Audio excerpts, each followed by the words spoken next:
Estamos en las 9 de la mañana y 44 minutos con 21 grados de temperatura y estamos recibiendo con mucho gusto en esta mañana al doctor Robinson Rodríguez, oncólogo, director del Instituto Nacional del Cáncer y además presidente de la Comisión Honoraria de Lucha contra el Cáncer. Doctor, bienvenido, un placer tenerlo. Buenos días, un placer, muchas gracias.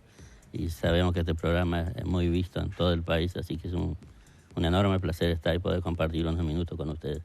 Doctor, metiéndonos de lleno en el tema que hoy nos ocupa por ser el Día Mundial, pero digamos, en Arriba Gente siempre hemos tratado el tema del cáncer, muchas veces diversificado por determinado tipo de situaciones, discriminándolo muchas veces entre el cáncer que más padecen muchas veces las mujeres, el que más padecen los hombres. Si tuviéramos que hacer un análisis con una perspectiva tal vez de 20 a 30 años atrás, uno tiene la percepción que han cambiado muchas cosas con respecto al tema del cáncer, en materia de prevención, pero también en materia de comunicación. Es una palabra que ahora la utilizamos, me parece a mí, sin el temor que nos generaba hace 30 años atrás, ¿no es así? Efectivamente es así. Ha cambiado el concepto del cáncer fundamentalmente en la comunicación. Aquel temor que uno tenía de decir cáncer y lo asimilaba a muerte, eso por suerte en los últimos años se ha ido perdiendo y el cáncer ha pasado a ser una enfermedad crónica más. Incluso en estadios avanzados se ha llamado en cronificar la enfermedad. Y pacientes que antes sabíamos de repente incluso en enfermedad avanzada les quedaba pocos años de vida, gracias a los nuevos estudios, a los nuevos tratamientos, a un mejor manejo, un tratamiento más integral por equipo multi e interdisciplinario, eso ha ido cambiando y por suerte hoy día en el Uruguay se curan más pacientes con cáncer en general. Después en forma particular, dependiendo de las patologías, de los subtipos, como usted decía al comienzo, eso también puede ser muy variable. ¿Sigue siendo igualmente una de las principales causas de muerte que tiene nuestro país? Sí, el Uruguay tiene un comportamiento similar a los países desarrollados, porque hace muchos años ha alcanzado lo que se llama la parte epidemiológica, de manera que es la segunda causa de muerte luego de las cardiovasculares, pero hoy día también ya es la primer causa de muerte junto a otros países en personas con cáncer menores a 70 años. Es lo que se ha dado a llamar muerte prematura por cáncer. La mayoría de los cánceres por lo general se ven a mayor edad, con una mediana de 60 años, más del 60% de los cánceres, pero ya en este grupo, a esta edad hay determinados tumores que están matando más por cáncer y luego por otras enfermedades como las cardiovasculares. Pero como concepto global, sigue siendo la segunda causa. La segunda causa. Y evidentemente uno podría, a través de los años ahora, sacar algún tipo de conclusión. Es decir, siempre decimos, la estadística nos sirve para, con el paso del tiempo, ir determinando o viendo aquellas políticas que se llevaron adelante, cuáles fueron las más exitosas, las que no incidieron, como decimos habitualmente en periodismo, no movieron la aguja, y aquellas que directamente pueden hasta haber fracasado por el tema de la comunicación o porque no terminaron teniendo una incidencia directa, siendo todavía una de las causas más importantes de muerte en el Uruguay.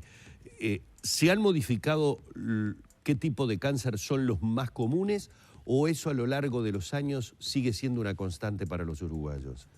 Bueno, en esto es muy importante sí, la prevención por un lado.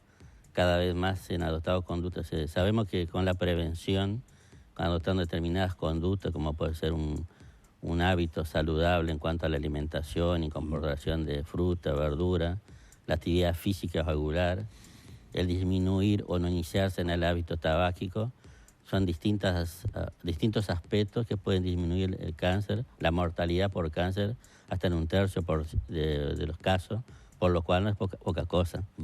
Por otro lado, hemos asistido en los últimos años, pero 20, 30 años, a que ha mejorado el control del cáncer. Hay un 18% de disminución de las muertes por cáncer, lo que es muy significativo.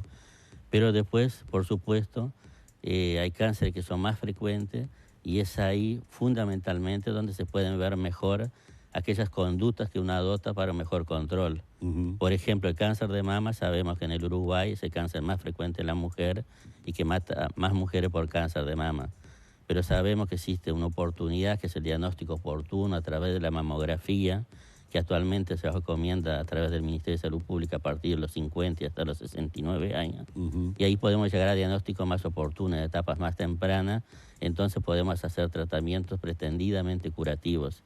Y en ese sentido, diagnóstico oportuno y tratamientos adecuados lleva a que hoy día se curen más mujeres. Tenemos una incidencia de 80 por 100.000 mujeres con cáncer y la mortalidad es de un 20, es decir, que el control es muy significativo en el Uruguay.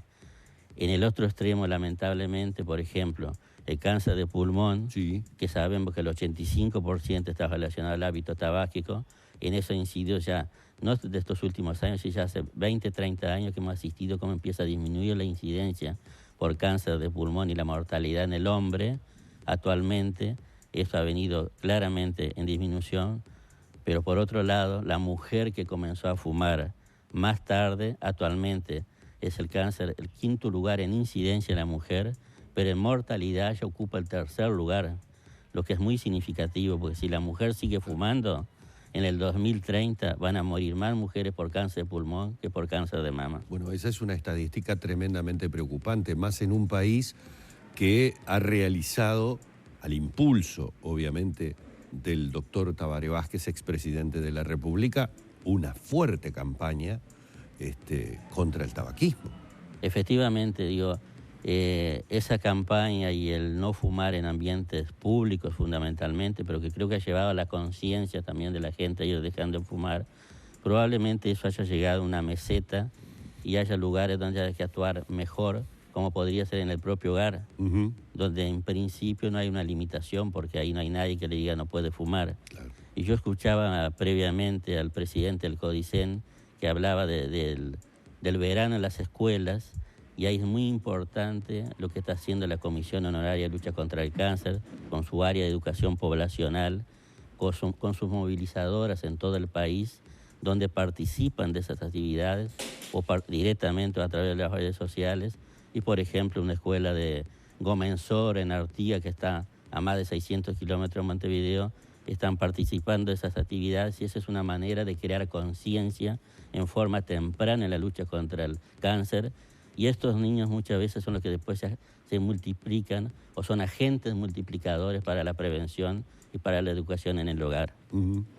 Doctor, ahora en el marco de pandemia se han reducido, ¿no?, algunas consultas en policlínica o aplazado algunos exámenes de rutina por el sistema, pero también porque la gente tenía miedo, ¿no?, de asistir a los centros de salud. ¿Esto ha repercutido en un diagnóstico más tardío de casos de cáncer y complicado, por lo tanto, los pronósticos o los tratamientos?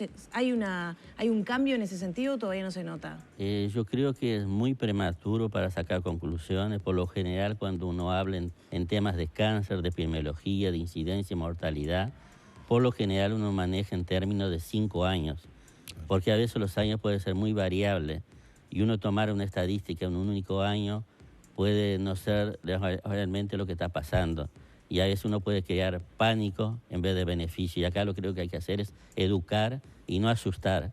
Es verdad, con la pandemia había una cosa más importante, que era el quedarse en casa. Teníamos que ser muy responsables. En algún momento se habían disminuido las consultas presenciales, sobre todo. Se siguieron con las por telefónica. El cáncer en particular fue de esas materias o de esas especialidades donde, a pesar de la pandemia, se siguieron asistiendo a los pacientes. No se dejó de ver un paciente nuevo que tenía un cáncer, de estudiarlo y de tratarlo. Por lo tanto, en forma, podría decir, puede ser que haya lugares que digan, bueno, nosotros hicimos menos tratamiento, pero yo manejo varios lugares, fundamentalmente públicos, que se mantuvieron las consultas, ya sea presenciales o telefónicas, pero lo que es más importante, se mantuvieron los tratamientos, no solo de quimioterapia, sino de otras manipulaciones que se hacen, por ejemplo, la radioterapia.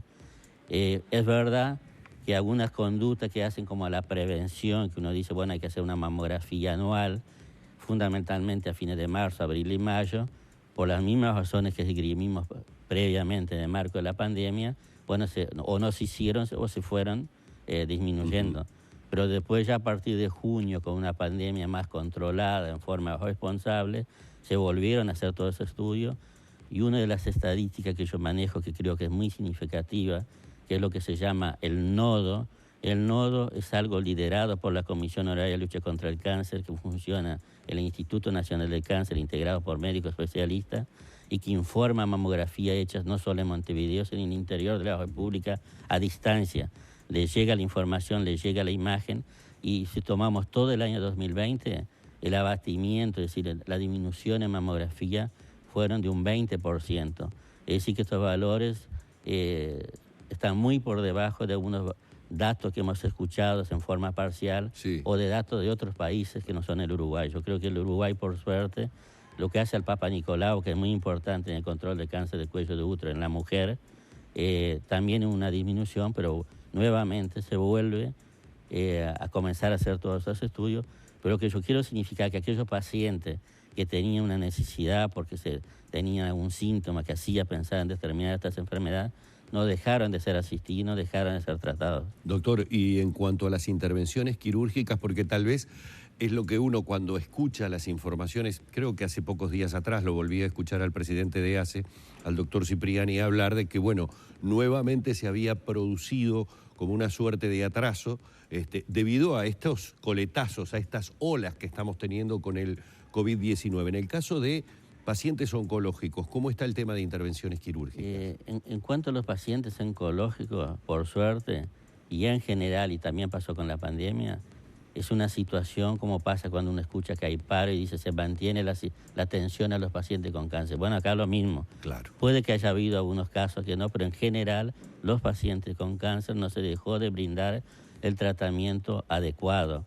Muchas veces el paciente con cáncer, y como el cáncer más frecuente es el cáncer de mama, a veces se hacen cirugía primero y después se hacen los tratamientos complementarios. Otras veces uno considera que es más importante comenzar con tratamiento de inducción o neoadyuvancia, buscando no solo achicar el tumor, sino actuando en forma temprana sobre la enfermedad microscópica, que no la descubrimos por ningún método, pero sabemos que puede haber células malignas circulando por todo el organismo, y de esta manera actuamos temprano sobre las eventuales futuras metástasis, actuamos a nivel local, y con eso damos tiempo después para operar en mejores condiciones. Otra cosa que consideramos también es el tratamiento personalizado del paciente. No todos los pacientes son iguales. Ya que estoy con el cáncer de mama hoy día yo no puedo tratar solo por decir tiene un cáncer de mama. Necesito conocer el perfil molecular, el perfil biológico. No es un paciente que sea lo mismo que sea sensible a las hormonas y yo puedo hacer una manipulación hormonal, a uno que sea lo que digo triple negativo y solo le puedo hacer quimioterapia. Entonces, en el marco de la pandemia, con un equipo interdisciplinario actuando en el marco de un comité de tumores, en un marco de comité de órganos, en este caso unidad de mama, uno puede ver allí cuál es el caso, cuál es la situación más adecuada para ese paciente. De repente hay pacientes que uno eventualmente podría indicar una quimioterapia, pero por otras comorbilidades, y si era sensible a otros tumores, uno podría hacer un tratamiento basado en el tratamiento antihormonal, buscando los mismos objetivos, es decir, controlar y curar más pacientes. Y la radioterapia, que es un arma muy importante, sí, tampoco se ha dejado de usar durante la pandemia. Bien, y a propósito de pandemia, bueno, uno de los sectores que ha sido denominado como sector de riesgo y por lo tanto será de los que tengan prioridad a la hora de la vacunación es el que tiene que ver con los pacientes oncológicos. Le pregunto porque uno en esto del coronavirus está informándose día a día, en realidad por la sencilla razón de que se está escribiendo la historia de la vacuna día a día, viendo reacciones, viendo la forma y el comportamiento que se está teniendo frente a la vacunación y a los diferentes tipos de vacuna. ¿Qué sabemos hasta el momento con respecto a pacientes oncológicos? Esto porque puede ser que alguna persona entienda que puede haber alguna contraindicación para vacunarse llegado el caso, para vacunarse con determinada vacuna o no. ¿Qué es lo que conocemos hasta ahora de información con respecto al tema de la vacuna en pacientes oncológicos? La pregunta es muy pertinente y creo que muy importante, porque antes parecía alejada la vacuna, ahora en cualquier momento empezamos a vacunarnos. Entonces, por un lado, como concepto global, nosotros recomendamos la vacunación para el público en general, porque estamos ayudando a controlar no solo a la persona en forma individual, sino a las otras personas. No debemos perder de vista que actuamos en un marco social donde esta pandemia ha repercutido no en términos de enfermedades, no en términos de muerte, sino desde el punto de vista social y desde el punto de vista económico. Entonces es muy importante tomar conciencia. No es solo aquello de decir yo no me vacuno. Cuando yo digo no me vacuno, estoy de repente perjudicando a otras personas, pero si vamos a términos sociales, términos económicos, podemos estar perjudicando al propio país. Claro. Y yendo específicamente a la pregunta, como concepto global, el paciente con cáncer, el paciente que tiene más riesgo, sabemos, el riesgo de contraer o de enfermedad o de morir por la enfermedad, por el coronavirus en caso de tenerlo presente, es mayor que otras personas sin comorbilidades.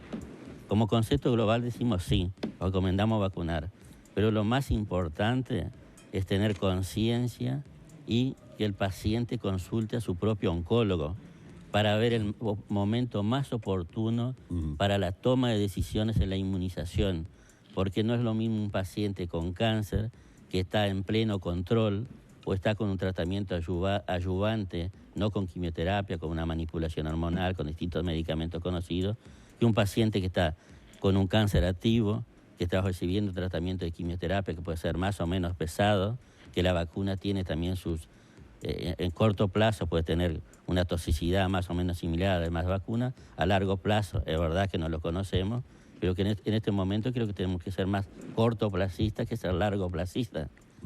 Entonces es muy importante, no es lo mismo también un paciente con una neoplasia hematológica, que se haya hecho un trasplante de médula. Entonces nosotros como concepto global decimos sí, pero creo que aquí más que nunca el diálogo con su médico de cabecera, con su oncólogo de cabecera, es ver justamente la oportunidad para ver si ese caso individual se beneficia o pudiera tener una contraindicación que fuera peor que el beneficio. Doctor, ha sido más que claro, un gusto realmente haberlo tenido esta mañana. Hemos estado dialogando con el doctor Robinson Rodríguez, oncólogo, que como les decíamos es director del Instituto Nacional del Cáncer y presidente además de la Comisión Honoraria de Lucha contra el Cáncer. Que tenga un buen día y muchas gracias por esta visita. Muchas gracias y bueno, un enorme placer estar acá y aprovecho para saludar y felicitar a toda gente desplegados en todo el país que hacen mucho en la lucha contra el cáncer. No hay que bajar la guardia y hay que seguir trabajando en beneficio de todos los individuos, en todas las pacientes, en beneficio en definitiva de nuestro Uruguay. Muy bien, muchísimas gracias, doctor. A las órdenes. Seguimos compartiendo la mañana en Arriba Gente.